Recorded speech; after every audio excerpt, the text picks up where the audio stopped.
di situ agak unik ya, karena ada cost-nya yang seperti saya katakan sebelumnya.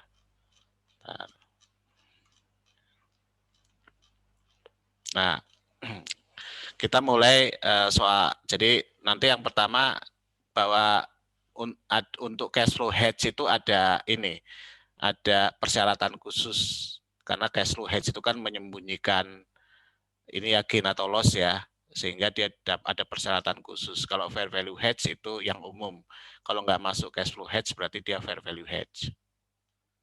Nah, nanti ada premium atau diskon karena ada perbedaan antara spot rate sama forward rate, itu nanti harus dicatat sebagai cost dari hedging dan diamortisasi selama masa hedging. Kita lihat di kasus pertama, ini Win Corporation menjual peralatan rumah sakit ke Inggris. Ya, di sana akan ditagih dalam British Pound 90 hari. Nanti akan ditagih pada 31 Januari. Nah, jadi pasti si Win akan mencatat pada spot rate 1650. Dia nggak tahu nanti pada 31 Januari seperti apa. Ini kan kebetulan di soalnya kita udah tahu saja, tapi kenyataannya pada saat tanggal 2 November kita nggak tahu berapa. Karena khawatir berfluktuasi, ingin dipastikan, maka si Win melakukan kontrak forward dengan Ross. Pada harga, dia lihat berapa harganya. Oh, harganya 1638. Ya, ada selisih sebesar 0,012 per dolarnya.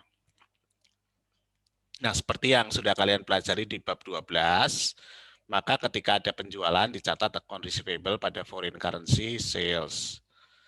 100.000 kali 1,650, 165.000. Kemudian dia melakukan forward contract. Karena forward contractnya enggak ada angkanya ya, 0 sini, karena pakai harga di sini 0, berarti enggak ada catatan. Kemudian pada tanggal 31 Desember ya, kita lihat spot rate 31 Desember 1660. Sebelumnya 1650 berarti naik. Ya, kita debit account receivable pada exchange gain 1000. Ini di chapter 12.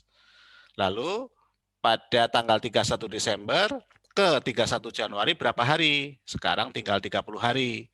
Kita cari forward rate 30 hari. Ternyata 1665.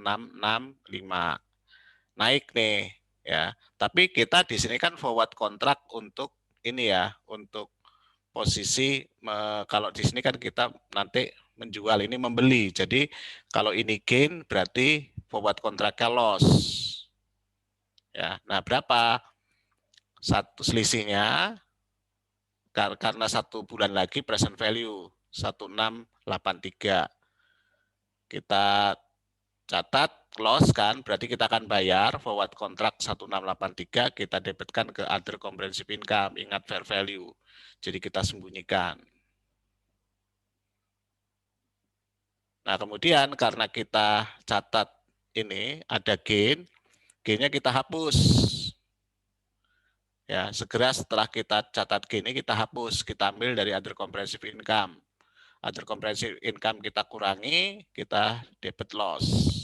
Oke ya, jadi ini yang unik di sini, catat karena fair value tetap ini mengikuti chapter 12 dicatat sebagai gain untuk forward kontraknya ke other comprehensive income, tetapi sebagian dari ini loss di sini diakui untuk mengoffset gain yang diakui pada pos yang di hedging.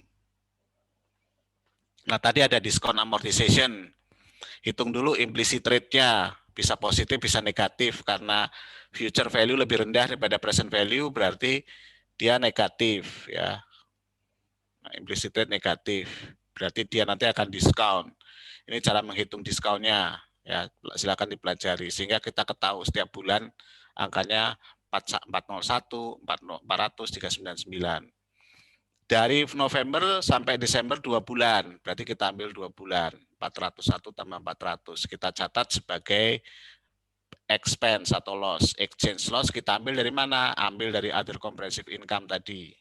Ya, di situ diambil. Nah, Dengan demikian nanti core receivable-nya saldonya 166.000, lalu forward kontraknya 1683. Other comprehensive income akan ada saldo kredit 118 ya, dari satu ini 1683 debit, kredit 1000, kredit lagi di sini 801. Jadi kredit 118.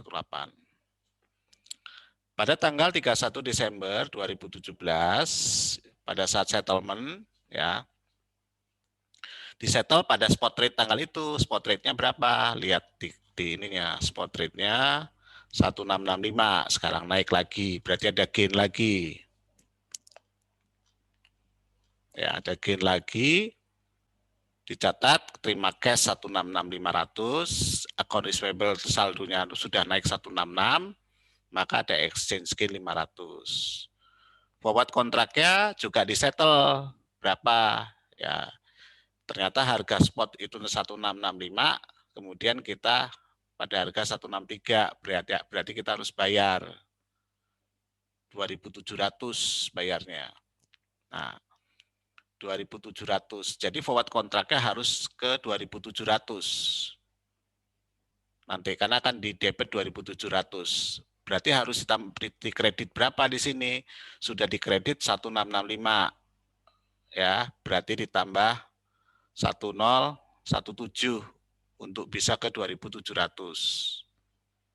Nah, ditambahkan ke 1683, maaf 1683 ya, bukan 1665, salah ini. Jadi ini ditambah dengan 1017 sama dengan 2.700, lalu disettle cash. Ya.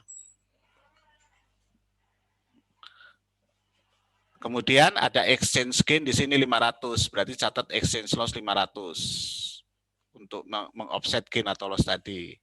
Lalu terakhir kita catat amortisasinya 399, kita ambil dari other comprehensive income. Ya.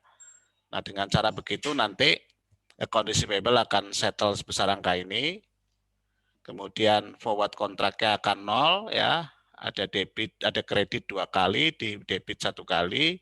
Lalu ini juga akan other comprehensive income akan 0. Berapa pencatatan gain atau loss-nya? Ada loss dari biaya dari hedging. Di 2 bulan pertama 801, di 1 bulan kedua di tahun berikutnya 399. Ada yang bertanya sampai di sini, yang bingung. Jadi kalau fair value tetap kita catat karena kita mengikuti ini proses di chapter 12 untuk foreign currency asset sama liabilities-nya tetap kita catat, kita lakukan proses seperti chapter 12 sehingga ada gain atau loss. Tapi gain atau loss tadi segera dihilangkan dengan mengambil dari other comprehensive income. Sehingga tidak ada gain atau loss. Gain atau loss yang muncul hanya cost dari hedging. Cost dari hedging adalah selisih dari forward contract sama ini, sama spot rate pada tanggal ketika forward contract ditandatangani. Yang nanti akan disebarkan selama masa hedging dengan menggunakan metode bunga. Ada pertanyaan? Lanjut? Lanjut dulu, Pak. Oke.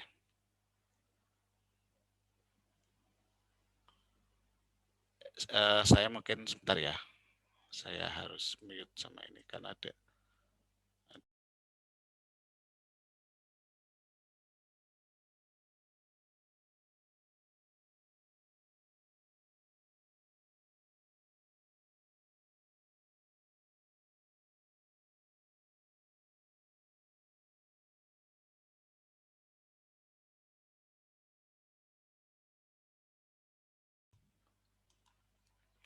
Kalian mesti ini ya nanti mesti apa agak fleksibel sama saya karena sekarang agenda saya berubah semua. Tapi semoga sih bisa diamankan ya. Saya mencoba mengamankan setiap Kamis, tapi nanti pasti ada yang lapor, ada yang tangani. Jadi mohon waktunya sebentar, kadang-kadang saya stop, nggak lama lah. Yang kedua, bagaimana kalau itu fair value hedge? Nah ini kita ambil contoh lain. Jadi di sini misalnya ada suatu perusahaan di Amerika menjual minyak ke Jepang dengan harga 15 juta yen pada tanggal 1 Desember.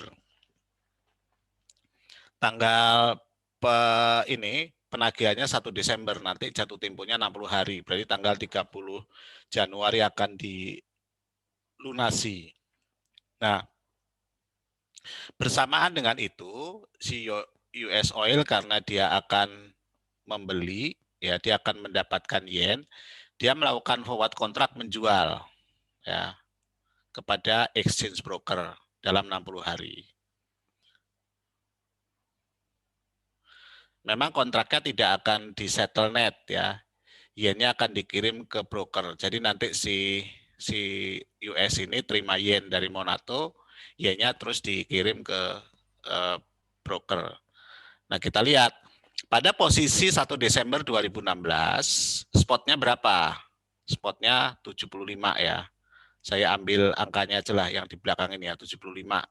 7.500. Nah, itu aja biar mudah. Lalu dia melakukan forward. Nah, kalau forward kontrak, dia pakai forward kontrak. Berapa lama? Karena 60 hari, maka forward kontraknya 60 hari. 7490. Berarti ada selisih 10 di sini. Itu cost dari hedging. Ya. Nah, itu satu.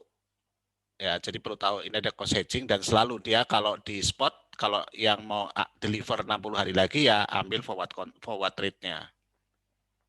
Kemudian pada tanggal 3, kita tahu tanggal 31 Desember harus ada adjustment untuk receivable sama forward contract. Adjustment untuk receivable selalu pakai spot rate pada tanggal itu. Spot rate-nya sekarang 7498. Lalu kalau forward rate, sekarang forward-nya dari 31 Desember ke 30 Januari itu tinggal 30 hari.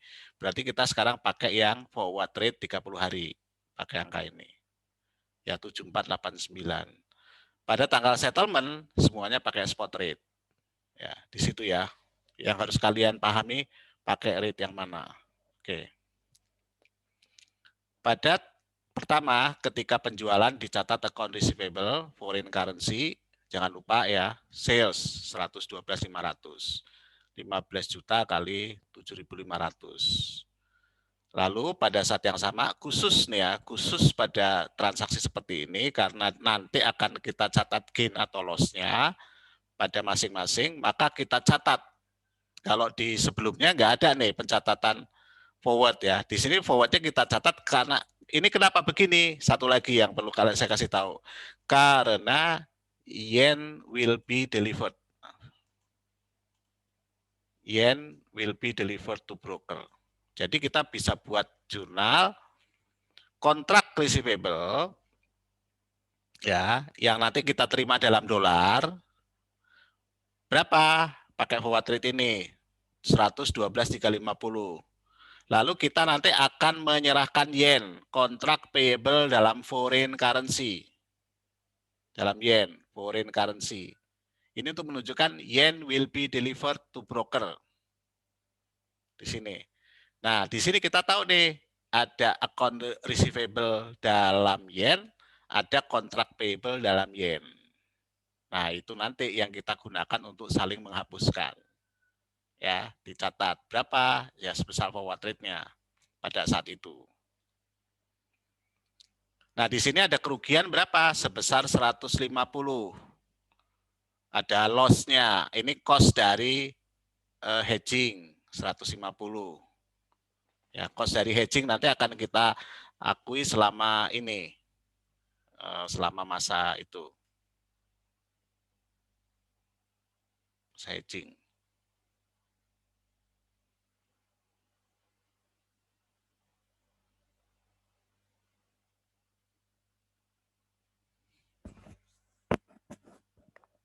Nah, pada tanggal 31 Desember,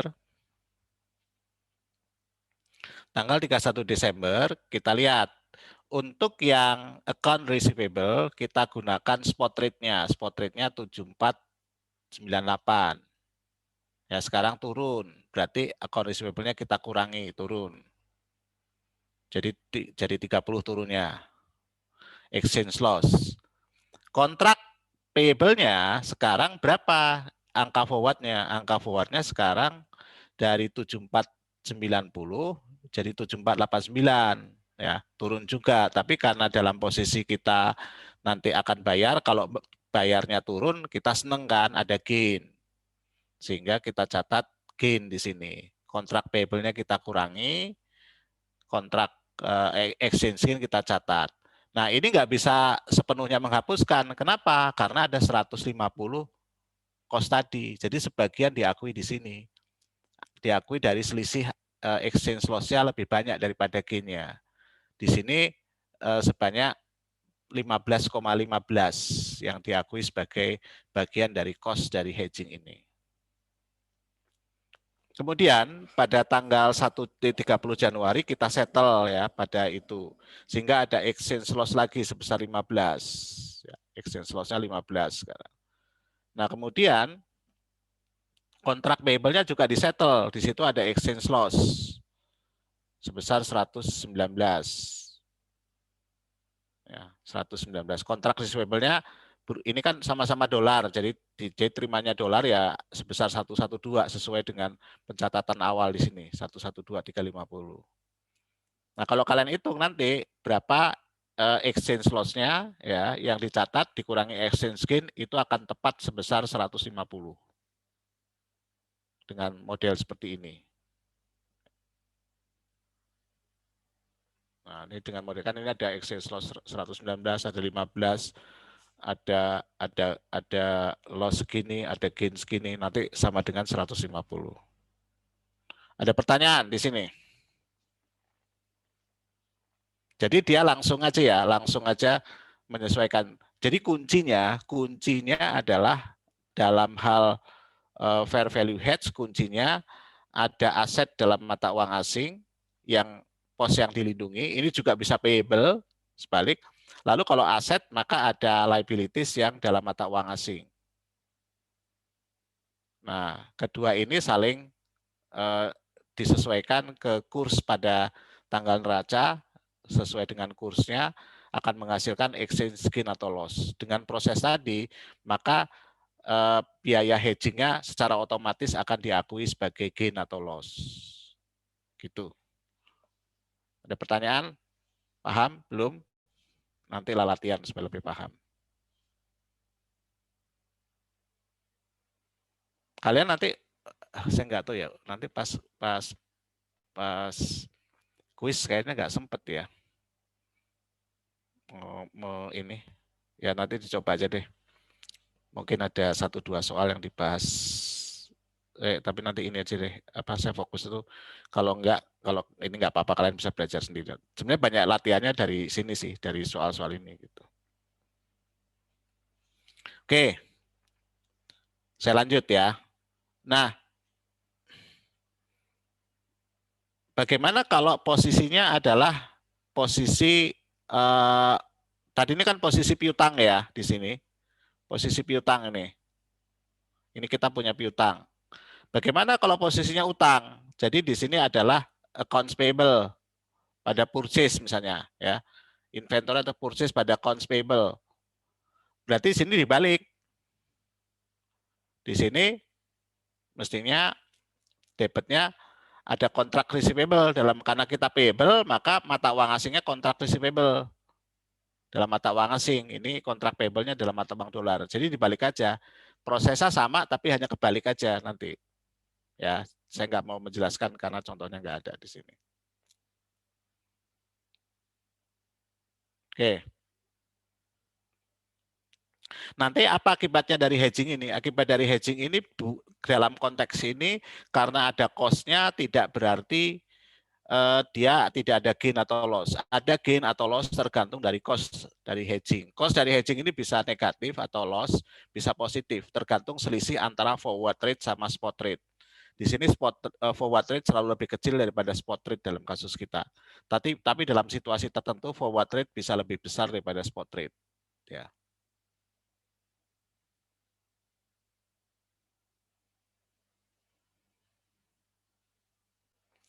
Oke, saya lanjut lagi ke identifiable foreign currency commitment. Jadi ini komitmen ya, firm commitment. Apa itu foreign currency commitment? Itu adalah kontrak atau persetujuan yang dalam mata uang asing yang nanti akan memunculkan transaksi dalam mata uang asing di masa depan. Contohnya, ada satu perusahaan di Amerika Serikat itu melakukan kontrak. Nanti di masa depan dia akan membeli mesin dari Kanada misalnya dalam mata uang Kanada. Dia belum ditransaksikan tapi sudah sepakat untuk membeli untuk melakukan pembelian walaupun belum ada invoice atau apa untuk dicatat gitu. Nah, itu kita sebut foreign currency commitment. Nah, karena komitmen itu belum ada account receivable atau accounts payable-nya. Di sini kalau kita beli belum ada accounts payable-nya. Kalau kita jual belum ada account receivable-nya. Ya. Karena apa? Karena komitmen tidak memenuhi definisi dari aset atau utang. Tetapi risikonya tetap bisa dihindari dengan melakukan hedging. Karena bagi perusahaan mau dicatat mau enggak kan risikonya ada. Ya. Nah, karena nggak ada transaksi yang dilindungi tadi, komitmen tadi, belum dicatat sebagai aset atau liabilities, maka kita menggunakan teknik khusus. Ya, teknik khusus yang nanti akan memunculkan komitmen tadi. Kita sudah bahas di sebelumnya. Nah, dengan cara demikian nanti mereka akan saling mengofset. Ya. Setiap ada perubahan pada instrumen derivatif yang kita gunakan untuk melindungi sama underlying-nya, komitmennya, itu kita bisa naik turunkan sehingga saling menghapuskan. Nah, karena forward contract ini basisnya itu selalu forward rate bukan spot rate, ya, maka gain on loss dari derivatif selalu berdasarkan forward rate bukan spot rate. Kalau tadi kan ada piutang sama utang kita pakai spot rate. Nah, kalau di sini utang piutangnya nggak ada, tapi kita bisa memunculkan komitmen, firm commitment. Ya. Nah, firm commitment itu nanti disamakan dengan forward contract tadi, pakai forward rate bukan spot rate. Contoh, pada tanggal 2 Oktober 2016, American Store Corporation melakukan kontrak dengan Canada Distiller untuk membeli 1.000 paket bourbon pada harga $60.000 Kanada. Spot rate-nya pada tanggal itu $70 US per $1 Kanada. Bourbon akan dikirimkan pada bulan Maret, ya, dan pembayarannya akan dibuat pada tanggal 31 Maret.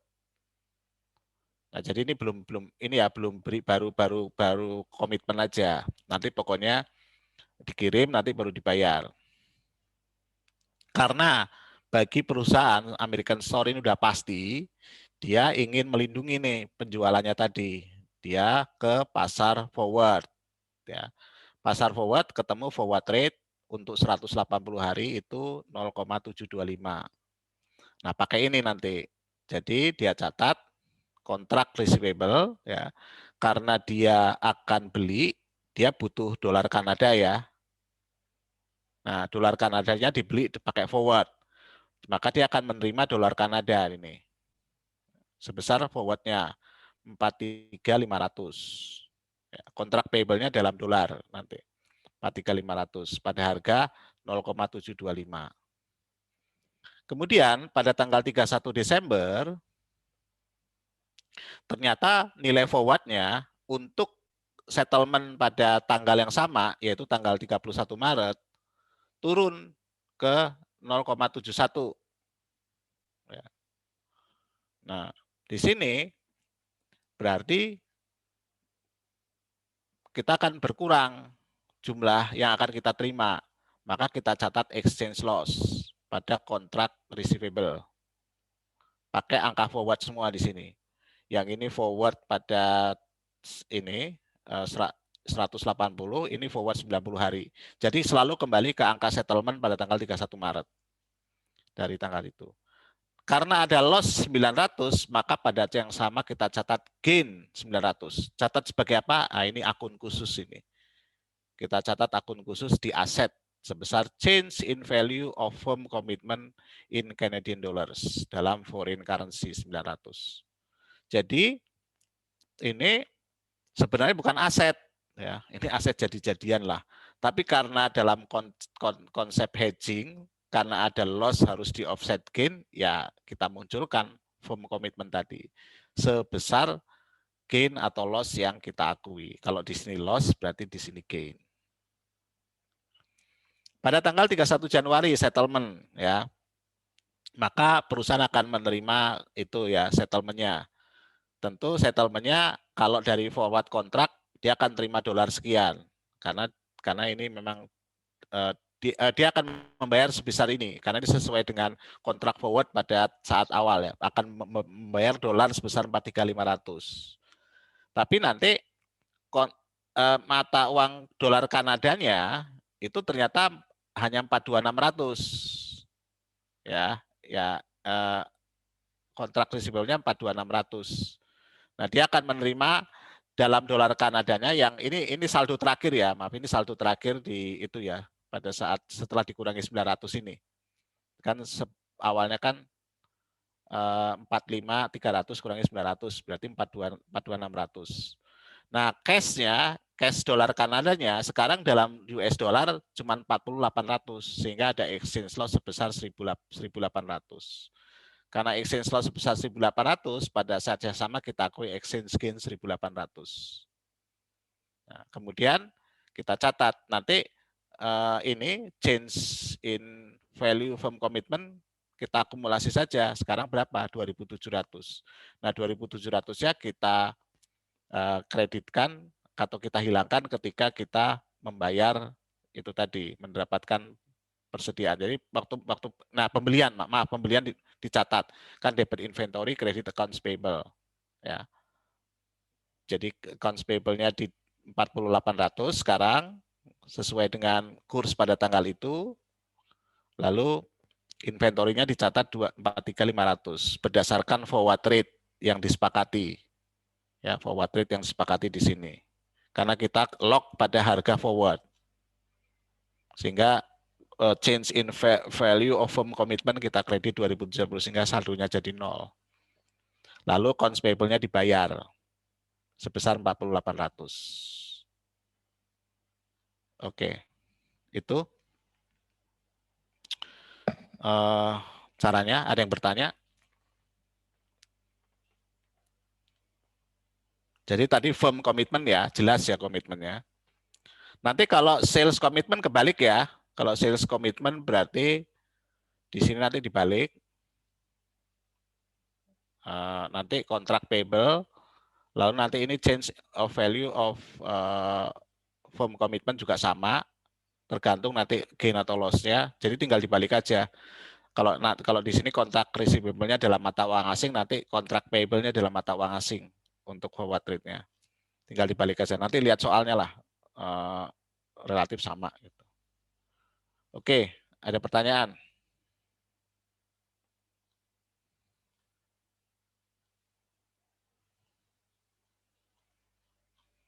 Nah, tadi untuk yang sudah pasti. Kalau sudah pasti kan kita bicara fair value hedge ya. Kalau yang belum pasti, antisipasi, maka kita akan catat sebagai cash flow hedge. Nah, kalau di cash flow hedge, itu kan nanti ke other comprehensive income, nggak kita munculkan. Kalau fair value hedge, kita catat sebagai gain atau loss, tapi saling kita offsetkan. Nah, kita ambil contoh di sini. Win Corporation, suatu perusahaan di Amerika Serikat, mengantisipasi suatu kontrak. Jadi dia ingin mengantisipasi kontraknya, tapi pada tanggal 2 Desember. Jadi ada kemungkinan akan membeli, ya rencana lah, belum dipastikan, ya tapi belum komitmennya belum pasti banget gitu. Jadi antisipasi saja. Dan akan membeli peralatan dari Smith di Skotlandia sebesar 500.000 pound sterling. Dan diharapkan dikirimkan pada tanggal 2 Maret, berarti sekitar 90 hari. Dalam rangka mengantisipasi komitmen tadi, maka Win itu melaksanakan forward kontrak untuk membeli karena dia memerlukan British Pound, dia membeli 500.000 pada tanggal 2 Maret. Kontraknya di settle net, jadi tidak perlu mengirimkan British Pound ya atau ke dolar gitu, nanti net saja. Dan diasumsikan ini memenuhi cash flow hedge sebagai dari anticipated foreign currency commitment, maka akan kita catat dengan cara cash flow hedge. Pada tanggal 2 Desember, spot rate-nya 1.700, forward rate-nya 1,68. Ya. Ada selisih, berarti selisihnya akan jadi cost nanti. Nah, di sini tidak ada pos yang di hedge di neraca karena antisipasi, bukan firm commitment. Tapi forward kontraknya harus tetap dicatat sebesar fair value-nya karena dia adalah instrumen keuangan. Nah, ini semuanya ditunda nanti sampai arus kas yang tadi, yang di ini, arus kas apa dari pembelian tadi, ini pembelian equipment ya, itu masuk ke laporan rugi laba. Kapan masuk ke laporan rugi laba? Ketika disusutkan. Bukan ketika dibeli, ketika disusutkan. Jadi nanti dari forward kontrak ini semuanya disembunyikan ke other comprehensive income, dari other comprehensive income baru dialokasikan ke equipment menyesuaikan angka penyusutan. Nah, itu caranya. Kita lihat satu-satu. Diasumsikan, ini pertama ya, kita ketahui forward rate-nya 1,68. Diasumsikan pada tanggal 31 Desember 2016, forward rate-nya itu 1,69. Ya. Nah, sekarang kita akan, karena forward rate-nya saat ini, angkanya naik, ya, dan kita akan dalam posisi akan membeli, jadi kita untung di sini. Karena kita bisa beli dengan harga lebih murah. Untungnya berapa? Selisihnya 0,1 kali 5, dapat 5.000 di present value kan 4901. Debit forward contract pada other comprehensive income 4901. Nah, kita tahu di awal tadi perbedaan spot sama forward rate-nya adalah 0,02. 1,68 ke 1,07, 0,02. Berarti diskonnya sebesar 10.000. Nah, diskon ini diamortisasi ya selama ke income selama masa kontrak. Kalau sama nggak ada masalah, tapi karena beda harus diamortisasi. Nah, kita hitung amortisasinya. Jadi kita hitung nanti sekarang karena forward rate lebih rendah daripada spot rate, berarti kita turunkan. Caranya sama seperti tadi, sehingga ada diskon. Nah, diskonnya sebesar untuk 31 Desember 3346.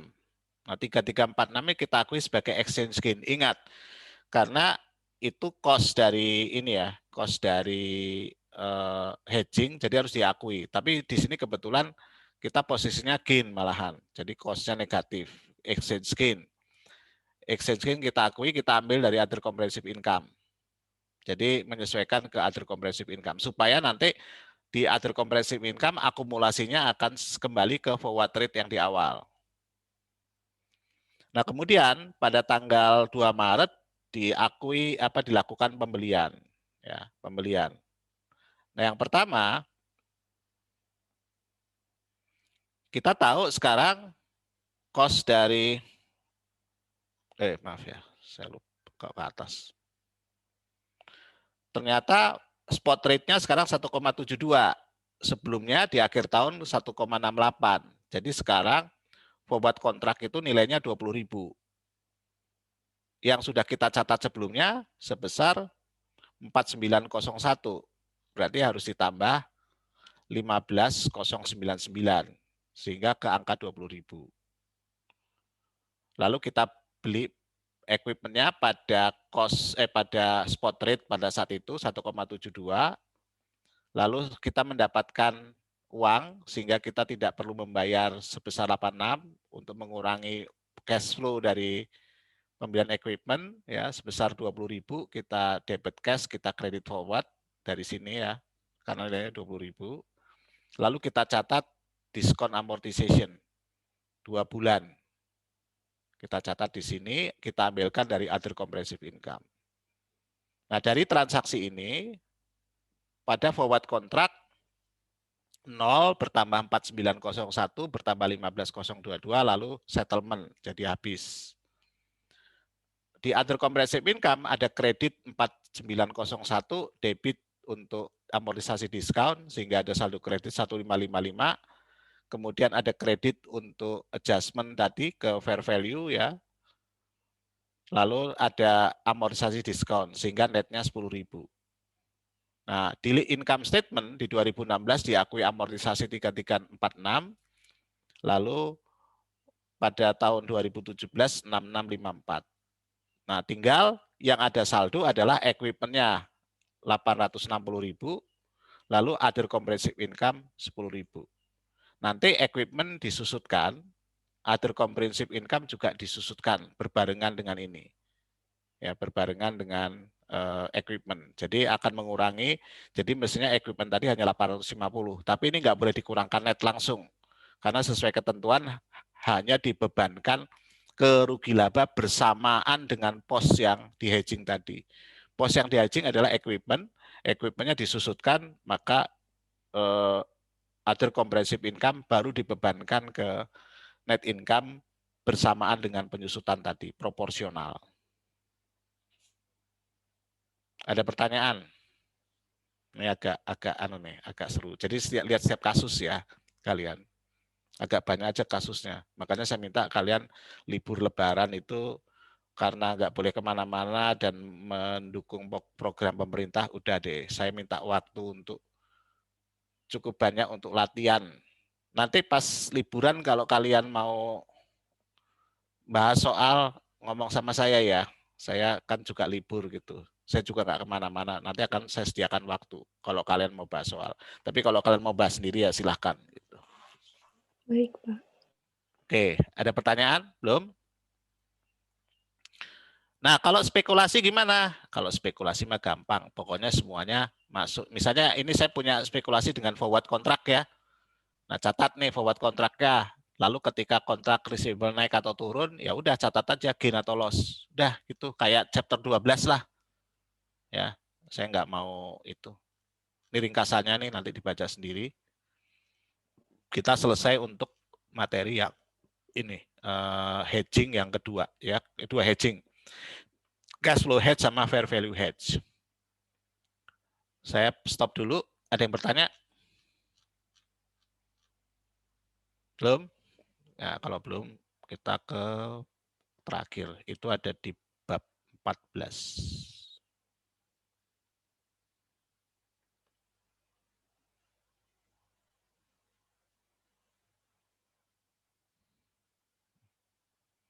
Yang namanya hedging posisi net investment. Net investment itu berarti aset dikurangi liabilities ya. Jadi misalnya saya punya investasi di Singapura. Semua operasinya di Singapura. Asetnya dalam dolar Singapura, utangnya juga dalam dolar Singapura. Maka saya tidak perlu melakukan hedging untuk setiap aset maupun liabilities-nya. Dan biasanya kalau itu dalam dolar Singapura, kemudian mau saya konsolidasi, maka yang sering jadi isu saya adalah nanti saya harus mencatat yang namanya translation gain atau loss. Ada gain atau loss, walaupun di other comprehensive income. Nah, beberapa perusahaan memutuskan ini pun akan di hedging, sehingga tidak mau ada gain atau loss dari translation. Nah, kalau yang di hedging apa? Ya udah tinggal posisi netnya aja, aset dikurangi liabilities. Ya, jadi dilihat aja aset dikurangi liabilities itu berapa. Jadi contoh di sini. Ada PIN, itu perusahaan di Amerika, itu memiliki 100% kepentingan pada perusahaan di Inggris BAN. Yang book value sama dengan fair value. functional currency band adalah British Pound, sehingga harus melakukan translasi.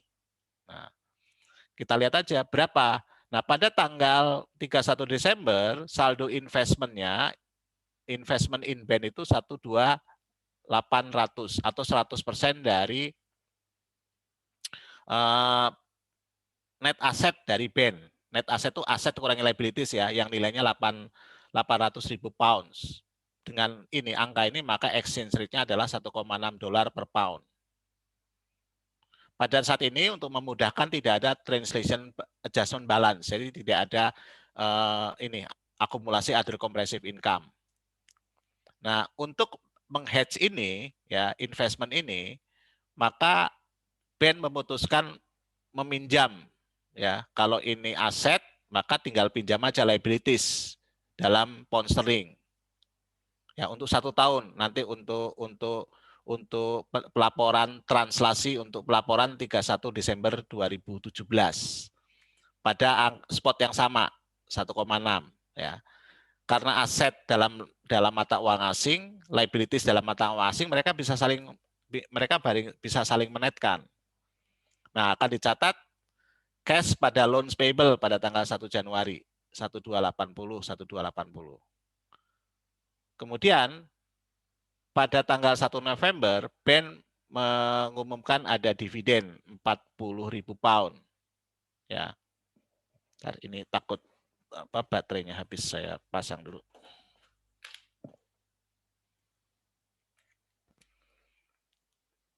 Ini juga kan yang sudah pelajari ya, saya nggak perlu jelaskan. Nah, sekarang kita tahu pada tanggal 1 Januari ini informasinya, ini net aset awal dengan kurs awal, lalu ada net income dengan kurs rata-rata, ya. Lalu ada dividen dengan kurs pembayaran dividen, sehingga net aset pada akhir adalah sebesar 1656 dengan 1,8, maka ada equity adjustment sebesar 174. Ini kan sudah dipelajari nih di beberapa minggu lalu. Maka akan kita jurnal investment in band 46 ya, income dari band 272 angkanya di sini, lalu other comprehensive income untuk yang equity adjustment 174. Nah, ini nanti dari loan payable ya, dari loan payable itu kan dalam mata uang asing. Loan payable-nya dikoreksi sekarang ke 1,8, kursnya 1,6, sehingga loan payable-nya bertambah, sehingga di sini ada other operating. Jadi karena ini tujuannya untuk menghedge ini tidak dicatat sebagai gain atau loss, tapi masuk ke other comprehensive income, mengurangi angka ini. Ya. Lalu dicatat interest expense.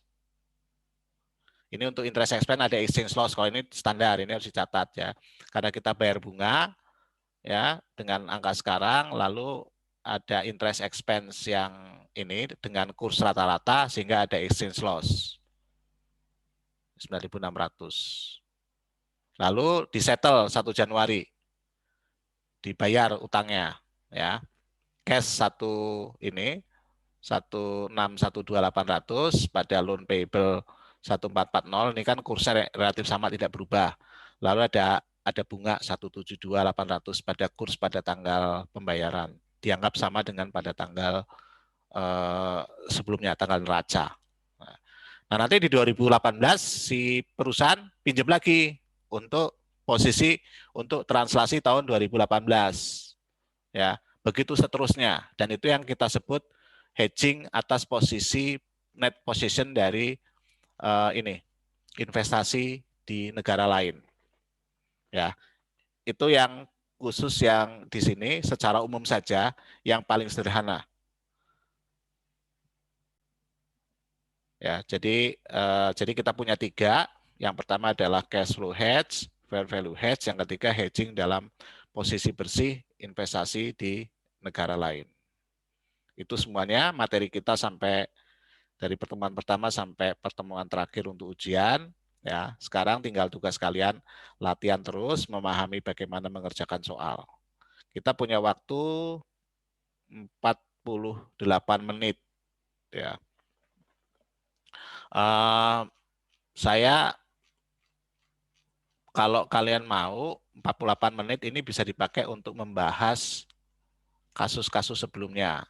Atau kalau mau, tapi saya mau cepat ya, karena saya ingin kalian juga memahami ini, memahami apa yang chapter 12 ya, chapter 13 ya.